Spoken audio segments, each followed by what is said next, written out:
ഭാര്യയുടെ വില അറിയണമെങ്കിൽ ഇപ്പൊ നമുക്ക് തോന്നും അവള് പോയാ പോട്ടെ, എനിക്ക് ആരോഗ്യമുണ്ട്, സൗന്ദര്യമുണ്ട്, എൻ്റെ മുഖം വല്ലാതെ ഒന്നും ചുളുങ്ങിയിട്ടില്ല, വേറെ കെട്ടാമല്ലോ.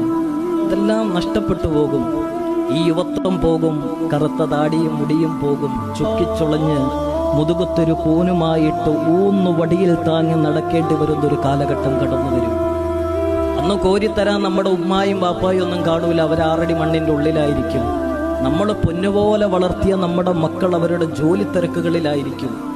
വീടിനുള്ളിൽ അവർക്കൊരു ഭാരമായിട്ട് നിൽക്കുന്ന നമ്മളെ ഓർത്ത് അവർ ശാപവാക്കുകൾ പറയുമായിരിക്കും.